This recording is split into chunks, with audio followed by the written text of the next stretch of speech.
और दिल्ली में हुए एक बड़े हादसे ने 3 स्टूडेंटों की जान ले ली है। दर्दनाक हादसे की जांच के आदेश दे दिए गए हैं। कोचिंग का कोऑर्डिनेटर और बिल्डिंग के ओनर की गिरफ्तारी हुई है, लेकिन जिनके चिराग बुझ गए उनके दिलों में क्या गुजरी है, इस बात का जवाब कौन देगा? आखिर दिल्ली में कोचिंग सेंटर में लापरवाही कब रुकेगी? ये ऐसे तमाम सवाल हैं जो कि अभी भी बने हुए हैं।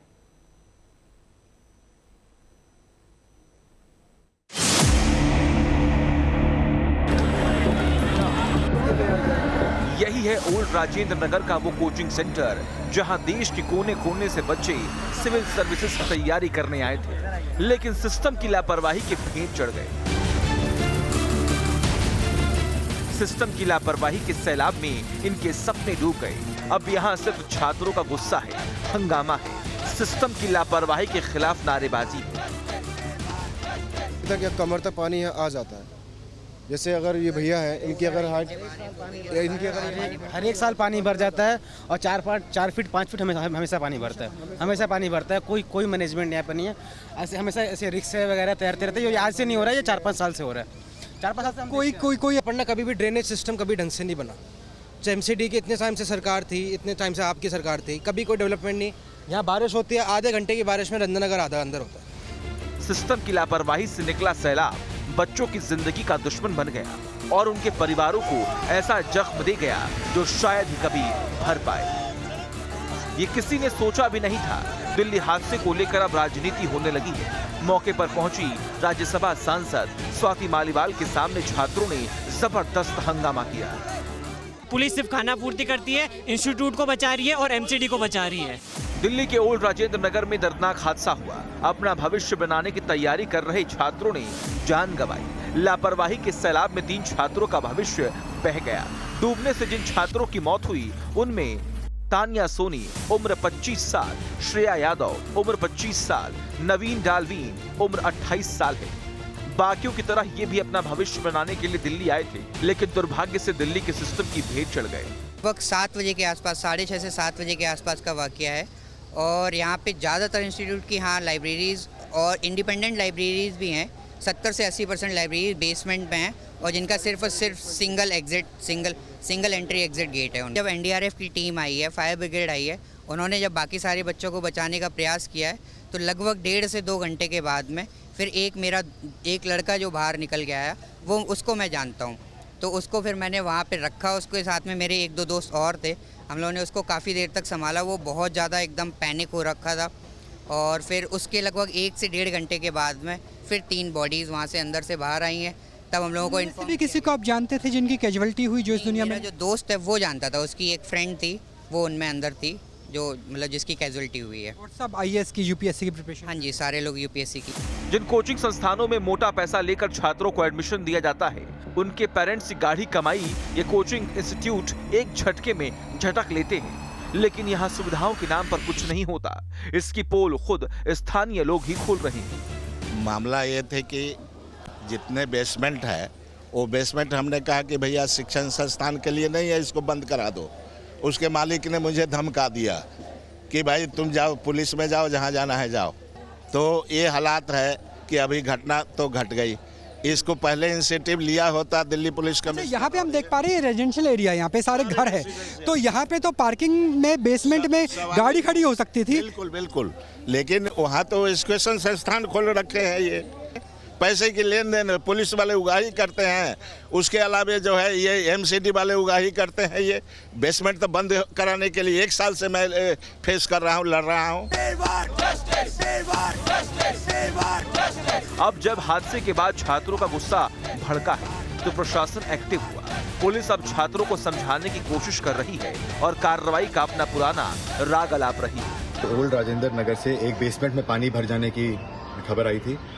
ये सर्च एंड रेस्क्यू ऑपरेशन खत्म होने के बाद बेसमेंट से टोटल 3 बॉडी मिले, उनकी पहचान कर ली गई है और उनके परिवारजनों को हमने सूचना दे दिया है। हमने एफआईआर भी इसमें रजिस्टर कर लिया है। ये एफआईआर राजेंद्र नगर थाने में दर्ज किया गया है। एफआईआर वो कोचिंग सेंटर, बिल्डिंग के मैनेजमेंट, वहाँ पे ड्रेनेज सिस्टम को जो देखभाल करते हैं उनका, और ऐसे लोग जिनका रोल इन्वेस्टिगेशन में आएगा उन सब के खिलाफ। और जो भी इसमें इन्वेस्टिगेशन में दोषी पाए जाएंगे उन पर सख्त से सख्त कार्रवाई की जाएगी। दिल्ली में शनिवार शाम को हुई बारिश के चलते ओल्ड राजेंद्र नगर के राउ आईएएस कोचिंग सेंटर के बेसमेंट में पानी भर गया। यहाँ करीब 1 दर्जन कोचिंग इंस्टीट्यूट्स हैं और सभी की लाइब्रेरी बेसमेंट में ही है। यह हादसा भी बेसमेंट की लाइब्रेरी में हुआ। इस वक्त मैं ओल्ड राजेंद्र नगर में मौजूद हूँ। ये वो कौन सी कोचिंग इंस्टीट्यूट का पूरा जमघट है जहाँ 100 से ज़्यादा यूपीएससी के कोचिंग इंस्टीट्यूट है और बीते दिन शनिवार दोपहर यहाँ तेज़ बारिश होती है। जल भराव इतना ज़्यादा होता है कि आपको जो कोचिंग इंस्टीट्यूट नज़र आएगा यहाँ इतना पानी भर जाता है कि 15 से लेकर 17 स्टूडेंट इसके अंदर ही लाइब्रेरी में फंस जाते हैं। हालांकि मास्टर प्लान 2021 के तहत राजधानी दिल्ली के अंदर आप किसी भी हालत में बेसमेंट में पार्किंग तो बना सकते हैं लेकिन लाइब्रेरी नहीं। लेकिन सिर्फ इस इंस्टीट्यूट की नहीं बल्कि आसपास के लगभग 100 के आसपास ऐसे इंस्टीट्यूट है छोटे बड़े मिला करके जहां लाइब्रेरी वो भी 24 घंटे चलने वाली लाइब्रेरी इसी तरीके से बेसमेंट में खोली जाती है। क्योंकि ऐसा नहीं है कि RWA ने कहा नहीं था कि यह पानी भरता नहीं है। इसकी शिकायत बीते कई सालों से लगाई जाती है। जब जब जल भराव होता है तब शिकायत की जाती है। लेकिन क्या किसी हादसे का इंतजार कर रही थी सिविक एजेंसियां? क्योंकि अब आप देखिए कि यहाँ पे रेस्क्यू ऑपरेशन खत्म हो गया है। इलाके को पूरी तरीके से कॉर्डन ऑफ किया जा रहा है। छात्रों की लगातार संख्या बढ़ रही है। सुबह 5 बजे तक रेस्क्यू ऑपरेशन चला। सुबह 8:30 बजे से रविवार की अगर बात करें तो जल निकासी का काम चला। लेकिन अब क्या किया जा रहा है वो भी आप देख लीजिए। मैं चाहूँगा कि मेरे कैमरा सहयोगी यहाँ से आपको दिखाए कि यहाँ से अब गटर सफाई अभियान चल रहा है। ड्रेनेज सिस्टम को साफ़ किया जा रहा है और वो अभियान हम यहाँ देख पा रहे हैं। तो यही अगर ड्रेनेज जो आमतौर पे MCD की तरफ से वादा किया जाता है कि ड्रेनेज को साफ़ किया जाएगा, यही अभियान अगर पहले चलाया जाता तो क्या स्थिति कुछ इतर हो सकती थी, क्या चीज़ें कुछ बेहतर हो सकती थी। क्योंकि यहाँ आप देखिए कि ड्रेनेज अब साफ़ किया जा रहा है। अगर ये मानसून से पहले किया जाता तो क्या पता कुछ ब्राइट स्टूडेंट्स की ज़िंदगी यहाँ बचाई जा सकती थी। अब देखिए जिन आम लोगों ने इस हादसे को देखा वो अब तक सन्न है। उन्हें भरोसा ही नहीं हो पा रहा है कि सीवर लाइन या नाले का पानी इस तरह जानलेवा शक्ल कैसे अख्तियार कर सकता है। लोकल रेजिडेंट हमारे साथ बात करने के लिए, क्योंकि तस्वीरों में देखिए कि अब जाकर के जो सीवरेज है वो यहाँ से जो स्लज है वो हटाया जा रहा है। लेकिन अगर ये पहले किया जाता तो क्या पता जो शनिवार रात हादसा हुआ वो नहीं हो पाता। सर आपसे आपका नाम जानना चाहेंगे, आप यहीं के निवासी हैं? जी हम यहीं के निवासी हैं। मेरा नाम हरीश है, मैं इसकी बैक लेन पे ही रहता हूँ। और हरीश जी हमेशा क्या वाटर लॉगिंग जल भराव इसी तरह से होता था? अब हम देख रहे हैं MCD की बड़ी बड़ी मशीनें आई हैं, वो यहाँ से ड्रेनेज साफ़ कर रहे हैं। पहले कर देते तो शायद होता ही नहीं। ड्रेनेज साफ हो ना हो तब भी पानी यहाँ लॉगिंग होती है। कारण क्या है कि ये थोड़ा सा लो एरिया है।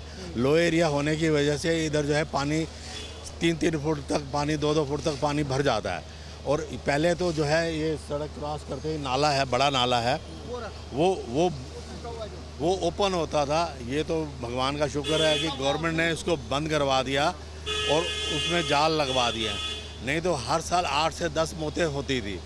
मगर अब जो है थोड़ा उसका रिलीफ है कि मौतें वगैरह जो है बहुत कम होती हैं। अब ये तो मिस हैप है, ये होना था, भगवान ने लिखा हुआ था तो ये हो गया।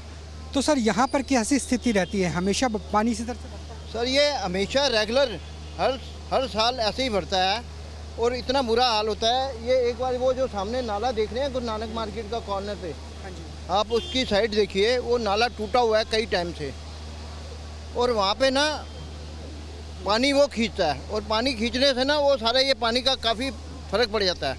वो नाला ऊपर से सेफ्टी ग्रिल लगी हुई है, ऊपर से सारा कूड़ा आ गया, वो पानी और ज़्यादा भर गया। अब रास्ता तो मिल नहीं रहा जाने का कहीं। तो ये समस्या है जो आमतौर पर नज़र आती है कि नाला पास में है, ड्रेनेज साफ़ नहीं होता है और इस वजह से जल भराव की स्थिति बहुत ज़्यादा गंभीर होती नज़र आती है ओल्ड राजेंद्र नगर के पूरे इलाके में।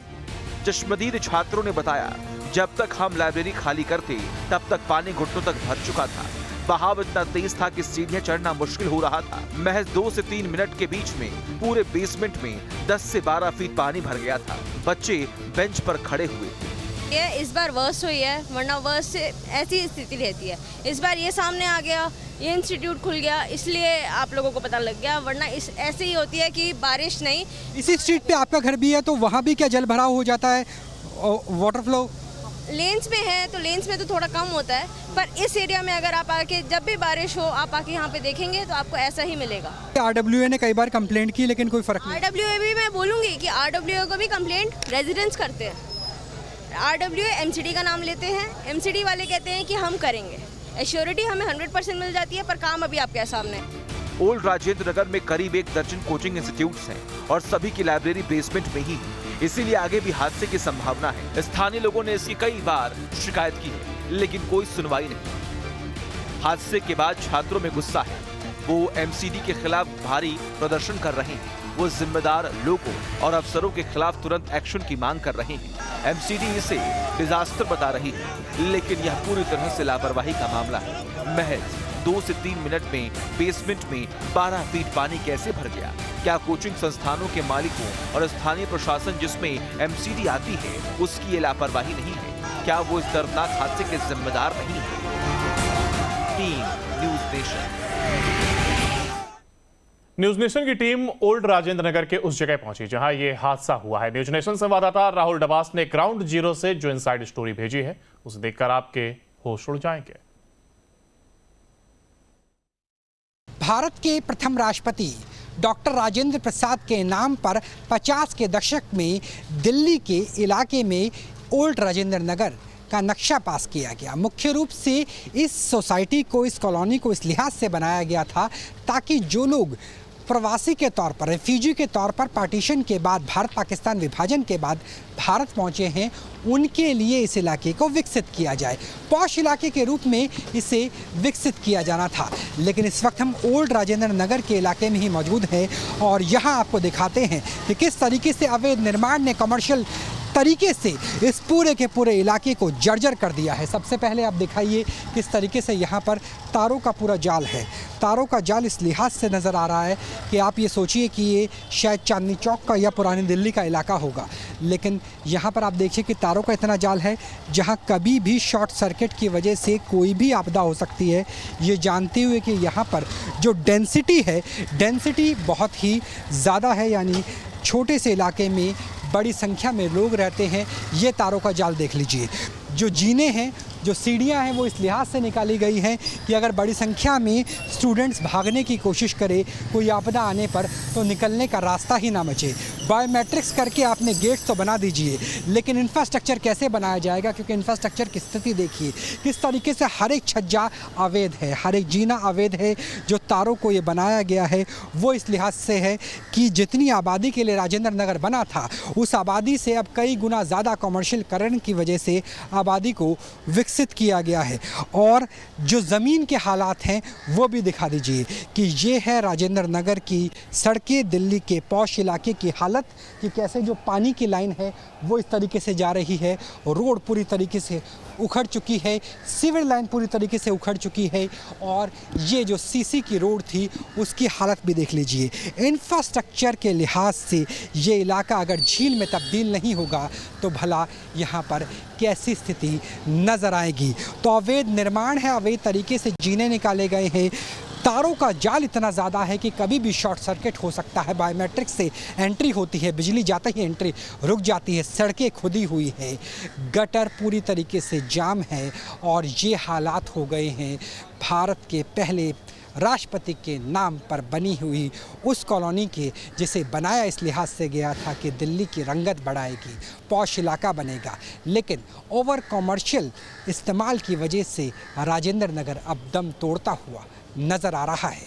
पहली नज़र में ओल्ड राजेंद्र नगर की तस्वीरें देख के आपको लगेगा कि क्या है, यहाँ थोड़ी देर पहले तक बाढ़ के हालात थे।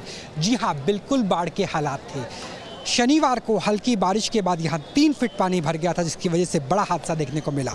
और अभी भी यहाँ पर आप कीचड़ से इस बात का अंदाज़ा लगा सकते हैं कि जब 3 फीट पानी भरता होगा तो हालात किस तरीके से मुश्किल भरे हो जाते होंगे। और यहाँ सबसे ज़्यादा मुश्किल होती है बेसमेंट वाले इलाके में। बेसमेंट वाले इलाके में इस लिहाज से क्योंकि बेसमेंट में पानी निकलने का कोई जरिया नहीं है। हम आपको सिलसिलेवार तरीके से बताते हैं और समझाने की कोशिश करते हैं कि किस तरह की स्थिति है। यहाँ देखिए 1 फुट के यहाँ पर फुटपाथ है जहाँ मैं खड़ा हुआ हूँ। 1 फुट के बाद अगर मैं 2 फुट आगे बढ़ता हूँ तो 2 फुट के बाद इन सीढ़ियों की शुरुआत हो जाती है। यानी अगर सिर्फ 3 फुट पानी इस इलाके में भर जाएगा तो क्या होगा।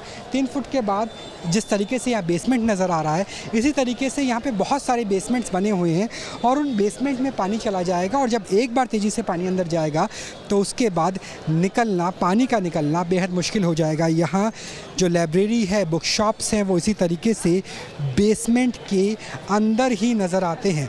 तो एक बार अगर 3 फुट पानी बढ़ा तो 3 फुट पानी भरने के बाद इस तरीके के बेसमेंट में ऐसा जल भराव होगा कि मान लीजिए आपदा जैसी स्थिति और अंदर उस वक्त कोई भी रहेगा तो बाहर निकल नहीं पाएगा। तो इस तरीके की इल्लीगल कंस्ट्रक्शन की वजह से किसी भी वक्त दोबारा से ओल्ड राजेंद्र नगर में आपदा आ सकती है, हादसे हो सकते हैं। इस वक्त कुछ स्टूडेंट्स हमारे पास हैं बात करने के लिए, उस स्थिति को समझने के लिए कि सिर्फ एक IAS इंस्टीट्यूट की नहीं, बाकियों की भी स्थिति ऐसी ही है। आपका भी इंस्टीट्यूट के आसपास ही है और वहाँ भी लाइब्रेरी क्या बेसमेंट में? हाँ, हमारा भी विजन IAS है। एक्चुअली उसमें लाइब्रेरी नहीं है, ठीक है, लाइब्रेरी तो हमारी बाहर है, विद्या लाइब्रेरी हमारी है, वो भी बेसमेंट में ही है। वो भी बेसमेंट में? जी हाँ, वो भी बेसमेंट में। तो डर लगता है कि अगर बाहर वाटर लॉगिंग होती है तो ये स्थिति की दोबारा पुनरावृत्ति ना हो जाए, रिपीटेशन ना हो जाए? देखिए, वाटर लॉगिंग तो हर बार होती है। अगर थोड़ी भी बारिश हो जाए ना तो लाइब्रेरी के सीलिंग से पानी आ जाना, एग्जॉस्ट फैन से नीचे पानी आना, ये तो नॉर्मल हो गया यहाँ पे। हर छत से भी पानी आ जाता है? यस, छत से पानी आता है। जो एग्जॉस्ट फैन है असल में यहाँ most of the library basements में है, ठीक है। हल्की सी बारिश आती है ना तो रोड पे यहाँ तक लॉगिंग हो जाती है वाटर की। आपके पेरेंट्स क्या डरे हुए हैं जिस तरह से सब कुछ हुआ? वही बोल रहे थे कि ज़्यादा प्रॉब्लम तो नहीं है, अगर कोई प्रॉब्लम है तो घर पे आ जाओ, यही सब बोल रहे थे। तो आपको समझा पाए, क्योंकि मोरल सारे ओल्ड राजेंद्र नगर की हालत तो एक जैसी है। उनको समझाया है अभी, लेकिन फिर भी बोल रहे थे कि ध्यान से रहना, वहाँ पे प्रॉब्लम तो है ही। सब सारे पेरेंट्स होते हैं, परेशान होते हैं। पेरेंट्स के अंदर माँ ने क्या कहा? माँ ने यही बोला है कि अपना ध्यान रखना, अगर कोई प्रॉब्लम है तो बताना फिर हमको। तो आपके पेरेंट्स भी क्या डरे हुए हैं? फ़ोन पे बात हुई रिलेटिव से, पेरेंट्स को मैं अभी बताया कि न्यूज़ पे देखो ये हुआ है और कल तो इतना नहीं था, तो डरे हुए तो नहीं है, मतलब बता दिया कि ठीक है। पर हाँ, और बच्चों का बताया तो डर तो होता ही है कि कल को हम भी हो सकते थे, कोई भी लाइब्रेरी में तो हम भी पढ़ने जाते थे। तो आप जब लाइब्रेरी में बारिश में जाएंगे तो क्या अवॉइड करेंगे उस साइड जाना? बारिश तो मैंने खैर रूम ले लिया, पर हाँ लाइब्रेरी में तो कौन ही जाएगा। मतलब एक ही, मतलब एग्जिट पॉइंट नहीं है उन लाइब्रेरीज़ में, एंट्री गेट ही है और वो भी बायोमेट्रिक है। इलेक्ट्रिसिटी चली गई, कुछ भी दिक्कत हो गई यार, अब रेनी सीज़न है और दिल्ली का इंफ्रास्ट्रक्चर तो पूरा क्रम्बल हो रखा है, कहीं भी 5 मिनट बारिश पड़ेगी सब बहेगा। ओल्ड राजेंद्र नगर के अंदर जो हादसा हुआ IAS एकेडमी के अंदर, उसकी वजह क्या है? उस वजह के ऊपर ही दरअसल में खड़ा हुआ हूँ। दरअसल पूसा रोड पर ये पुराना नाला हुआ करता था, हालांकि अब इसे कवर कर दिया गया है, लेकिन इस नाले के अंदर जो सफाई है वो हर मानसून के वक्त होनी चाहिए थी पर नहीं हो पाई है। इसी से ही ओल्ड राजेंद्र नगर के तमाम जो सीवरेज हैं उसका यहीं पर ही पहुंचता है और यहीं से ही जो पानी है, जल भराव है, उसे रोका जा सकता है। भाई 1957-58 के आसपास ओल्ड राजेंद्र नगर बसा था। ये नाला बहुत पुराना है, क्या इसमें सफाई नहीं होती, इसकी वजह से वाटर लॉगिंग होती है और हादसा हुआ? सफाई तो बिल्कुल नहीं होती। अभी ये बस कवर्ड किया, नहीं तो ये भी ओपन था। नहीं तो अगर ये ओपन होता तो बंदा यहाँ पर भी गिर सकता था। ये तो अभी 10-15 दिन महीने पहले यही कवर्ड कराया बस, नहीं तो ये भी पहले टूट गया था। ये भी टूट गया था, जंगला देख रहे हो, खाली ऐसे ही था। ये भी खाली कवर्ड कराया, खाली कि बंदा गिरे ना। 15-20 दिन ही हुए इसको कवर्ड किए हुए। तो क्या यहाँ पर जितना भी आसपास का सीवरेज है वो इस नाले के जरिए ही पहुँचता है, बाहर निकलता है? देखो ये नाला तो है ही है, बाकी भी और भी नाले जो अच्छी तरह सफाई नहीं हुए। तो सर आपसे जानना चाहेंगे कि कितनी समस्या है यहाँ पे ड्रेनेज की, क्योंकि ड्रेनेज अगर बेहतर होता तो क्या पता बच्चों की जान बचे। एक्चुअली क्या है कि ये जो मेट्रो स्टेशन बनने के बाद जो मेट्रो लाइन गई है तो ये बीच का पोर्शन ऊपर हो गया है। उधर ओल्ड राजेंद्र नगर और राजेंद्र नगर न्यू वाला जितना भी पानी है वो सारा प्रेशर से पानी आता है इस साइड में, तो ये ऊंचाई होने की वजह से आधा पानी उधर ही रुक जाता है, नहीं तो क्या होता था पानी सारा इस नाले के थ्रू इधर बह जाता था। दरअसल ये नाला हुआ करता था लगभग 50 साल पहले, इस नाले को अब कवर कर लिया गया है और लगभग 25 साल पहले जो मेट्रो आपको ब्लू लाइन नज़र आ रही है जो द्वारका से और गाज़ियाबाद और नोएडा तक जाती है, उसके निर्माण के बाद ये रोड ऊपर हो गई और इसके उस पार जहाँ आपको पैरामिलिट्री फोर्सेस नज़र आ जाएंगी, जहाँ आपको बाकी चीज़ें नज़र आ जाएंगी, वहाँ पर कई सारे इंस्टीट्यूट्स हैं, वहाँ का पानी इस तरफ नहीं आ पाया और इस वजह से भी एक बड़ी हादसा का कारण बनता हुआ नज़र आता है।